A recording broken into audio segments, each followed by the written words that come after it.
এখন মনোযোগ দিয়ে আমলের নিয়মটি শুনে নিন। এটি 3 দিনের আমল। আপনি সপ্তাহের যে কোনো 3 দিন করতে পারেন, তবে সোমবার, বৃহস্পতিবার এবং শুক্রবার বেছে নেওয়া সবচেয়ে বেশি বরকতময়। পদ্ধতি হলো, নাম্বার 1, আমলটি ফজর অথবা এশার নামাজের পর করবেন।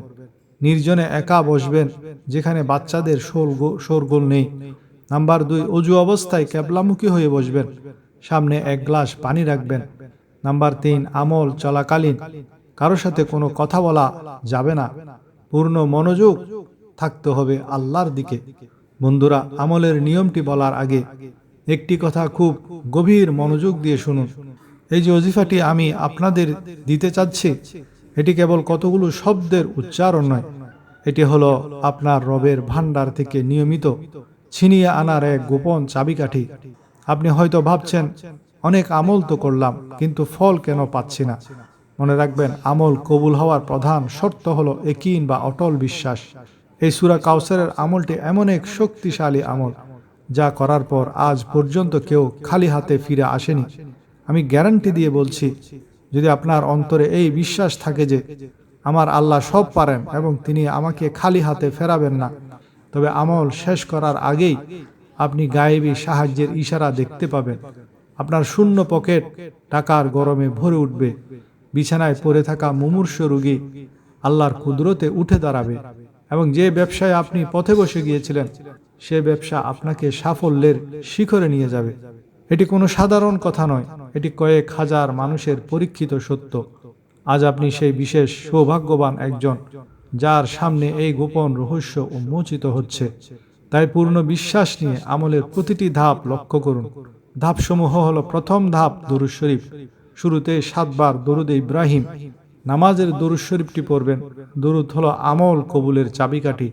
আল্লাহুম্মা সাল্লি আলা মুহাম্মাদিন ওয়া আলা আলি মুহাম্মদ কামা সাল্লাইতা আলা ইব্রাহিমা ওয়া আলা আলি ইব্রাহিমা ইন্নাকা হামিদুম মাজিদ। আল্লাহুম্মা বারিক আলা মুহাম্মাদিন ওয়া আলা আলি মুহাম্মদ কামা বারাকতা আলা ইব্রাহিমা ওয়া আলা আলি ইব্রাহিম ইন্নাকা হামিদুম মাজিদ। দ্বিতীয় ধাপ হলো আল্লাহর নাম 33 বার পড়ুন। ইয়া ওয়াহাবু, ইয়া ওয়াহাবু এর অর্থ হলো বিনা প্রতিদানে দানকারী।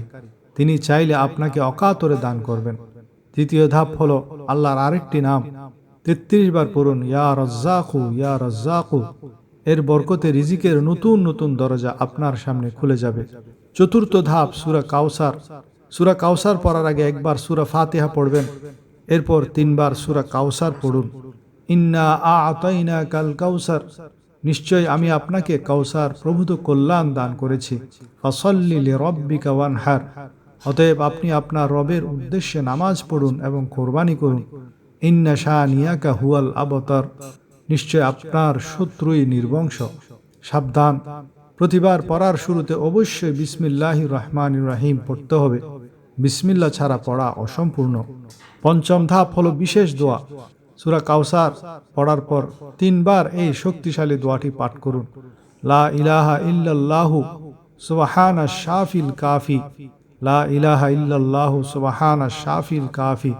এটি আপনার ভাগ্য পরিবর্তনের এক বিশেষ চাবিকাঠি। ষষ্ঠ ধাপ সর্বশেষ হলো আবার 7 বার দরুদ শরীফ পড়ে নিন, যেটা প্রথমে পড়েছেন। পরে পানির গ্লাসে ফুঁক দিন। আমল শেষ করে সেই পানি আপনি নিজে পান করুন এবং আপনার ঘরের সবাইকে পান করান। যদি ঘরে কেউ বেশি অসুস্থ থাকে, তবে পানির পরিমাণ বাড়িয়ে দিন, বা এই পানিতে আরও পানি মিশিয়ে সবাইকে দিন। 3 চুমুকে বিসমিল্লাহ বলে এই পানি পান করবেন। ইনশাআল্লাহ আপনার শরীরের রোগ এবং মনের অশান্তি কর্পূরের মতো উড়ে যাবে। এই আমলটি বিশ্বাস নিয়ে একবার করে দেখুন। এটি এমন এক ওজিফা যা কখনো বিফলে যায় না। যে ব্যক্তি এটি করবে, সে আল্লাহর গায়েবী সাহায্য নিজের চোখে দেখতে পাবে। সম্মানিত দর্শক, আজকের এই ভিডিওটি শুধু আপনার জন্য একটি তথ্য নয়, এটি হতে পারে আপনার জীবনের শ্রেষ্ঠ মুজিজা। আপনি যেমন আজ এই গোপন রহস্যটি জানতে পারলেন, তেমনি আপনার একটি শেয়ারে হয়তো অন্য কোনো বিপদগ্রস্ত ভাই বা বোন তার জীবনের অন্ধকার থেকে আলোর পথ খুঁজে পাবে।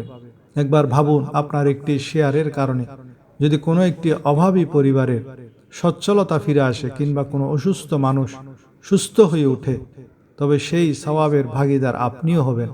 এটি আপনার জন্য একটি সদকায়ে জারিয়া হয়ে থাকবে।